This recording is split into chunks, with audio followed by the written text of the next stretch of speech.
Hello everyone. আজকে আমরা শিখব কিভাবে ভিট প্রজেক্টের ভিতরে ভিট দিয়ে যে প্রজেক্টটা আমরা তৈরি করছি এই প্রজেক্টে কিভাবে টেলউইন সিএসএসটাকে ইনস্টল করতে হয়। যদি আপনারা প্রিভিয়াস ভিডিও দেখে থাকেন তাহলে আমি অলরেডি ডিফাইন করছি কিভাবে আপনারা এই কাউন্টার অ্যাপটা তৈরি করতে পারবেন এবং ভিট দিয়ে কিভাবে অ্যাপ্লিকেশন শুরু করতে পারবেন। আজকে আমাদের কাজ হচ্ছে এই কাউন্টার অ্যাপটার সবই থাকবে, শুধু আমরা এটাকে কি করব, টেলউইন দিয়ে ডিজাইন করব। তো টেলউইন সিএসএসটা নিতে হলে ওদের এই ডকুমেন্টেশন থেকে এখানে চলে আসি, আমরা কি বলা আছে গেট স্টার্টেড ক্লিক করলাম।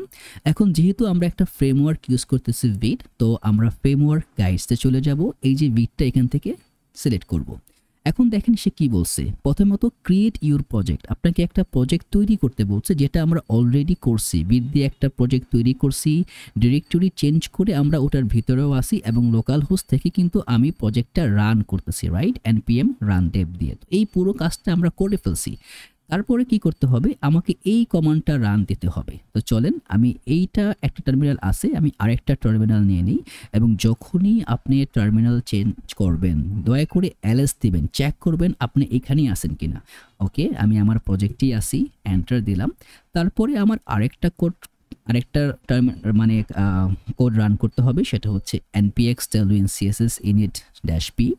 চলেন, এটা ইনস্টল হলে আমি ওটাকেও রান করব। ওকে, আমি ওই কোডটাকেও এখানে পেস্ট করে দেই। এটা করলে কি হবে, এই লেয়ারে এসে টপ লেয়ারে সে একটা কনফিগ ফাইল তৈরি করবে। এই দেখেন tailwind.config.js। এখন আপনি চাইলে কন্টেন্টের ভিতরে শুধু এই 2 লাইন পেস্ট করলেই হবে। আমি পুরোটাকেই কপি করে নিব, জাস্ট এররটাকে রিজলভ করার জন্য এটা পেস্ট করে দেব। ডান, একটা স্টেপ হয়ে গেল, বাকি থাকলো আর দুটো স্টেপ। এখন লাগবে আমার এই যে index.css যে ফাইলটা আছে। তো আমরা একটা কাজ করি, প্রথমে আমাদের কি লাগবে কি লাগবে না সেটাকে নিয়ে যাই। যেখানে বলতেছে আমার শুধু লাগবে এখান থেকে index.css, তো আমি কি করব, এখান থেকে এই যে app.css টা আছে এটাকে ফেলে দিব, এটা আমার দরকার নাই। এখন app.css টা by default app.jsx A import করা থাকে, দয়া করে এটা এখান থেকে কেটে দিবেন। কেটে দিলাম। এখন যদি আমরা আমাদের এখানে চলে আসি, দেখেন পাশাপাশি চলে গেছে কিন্তু ডিজাইনটা এখনো পাচ্ছে। আমাদের আরেকটা কাজ করতে হবে, এই যে index.css এখানে বাকি যা কিছু আছে সিলেক্ট করে সব ফেলে দেন, সেভ দেন। দেখেন একদম একটা বিয়ার প্রজেক্ট। আমরা এখন ওই যে টেলউইনের যে তিনটা আছে, Tailwind base, Tailwind components, Tailwind utilities, এই তিনটাকে এখানে রেখে দিব। দেখছেন, এখন এই তিনটাকে এখানে দেওয়ার পরে কি হচ্ছে দেখি, কিছুই হয় নাই, টেলউইন এখনো কনফিগার হয় নাই। কেন হয় নাই, সে কি বলছে, এই কাজটা করার পরে আমাকে বলতে হবে npm run dev। এখন আমি তো অলরেডি প্রজেক্টটা রান করতেছি রান dev দিয়ে, এই জন্য আমাকে কি করতে হবে, কন্ট্রোল চেপে সি চাপ দিবেন, দেখবেন প্রজেক্টটা ক্লোজ হয়ে যাবে। আবার আমি দিব npm run dev, তার মানে প্রজেক্টটা আমি নতুন করে আবার রান করতেছি। যদি এখন আমি লোকাল হোস্টে যাই, এই যে দেখেন আমার কিন্তু ফন্ট চেঞ্জ হয়ে গেছে, মানে টেলউইন কাজ করতেছে। এখন টেলউইন যে ঠিক মতো কাজ করতেছে কি না এটা চেক করার জন্য এই যে কার্ডটা আছে, এই কার্ডের পরিবর্তে আমি অন্য আরেকটা ক্লাস নেম দিব। এটা হয়ে যাবে, ধরেন আমি একটা ব্যাকগ্রাউন্ড দিই, pg red 400 দিলাম। দেখেন ব্যাকগ্রাউন্ড চেঞ্জ হয়েছে, তার মানে কি আমার টেলউইন কাজ করতেছে। যদি আমি বলে দিই ফ্লেক্স, দেখেন ফ্লেক্স হয়ে গেছে। এখন এই যে আমি যখন লিখি আইটেম সেন্টার, তখন কিন্তু আমাকে কিছু প্রেডিকশন দেয়। এই প্রেডিকশনটা পেতে হলে আপনাকে এখান থেকে টেলউইন সিএসএস ইন্টেলিজেন্স নামে একটা এক্সটেনশন আছে, এটাকে ইনস্টল করতে হবে।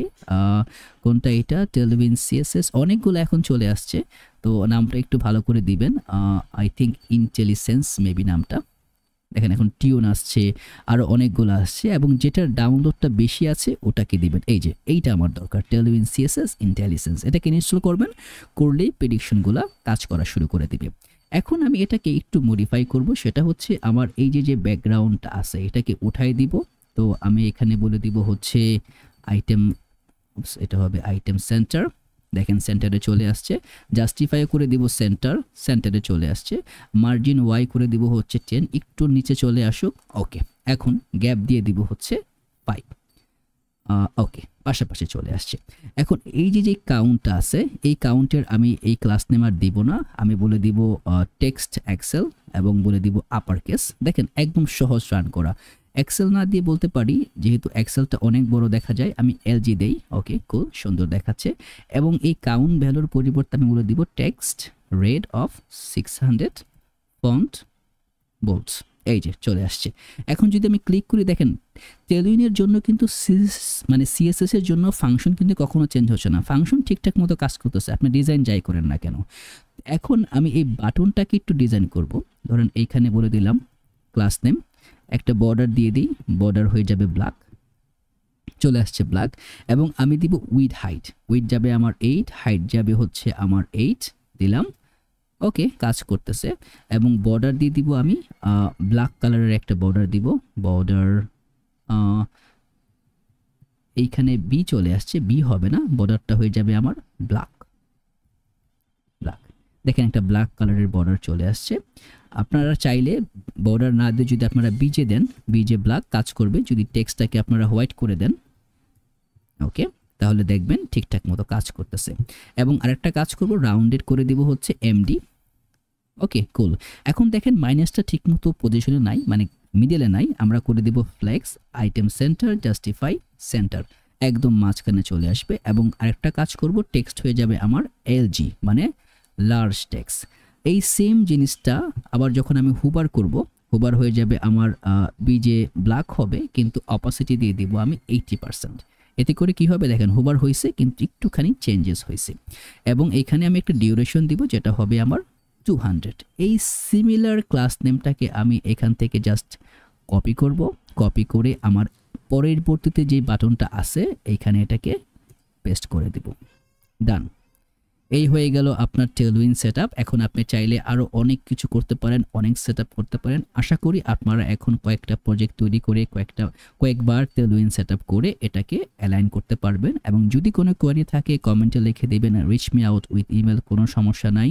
ইনশাআল্লাহ নেক্সট ভিডিওতে আমরা আরো ডিপলি অনেক বিষয় নিয়ে আলোচনা করব।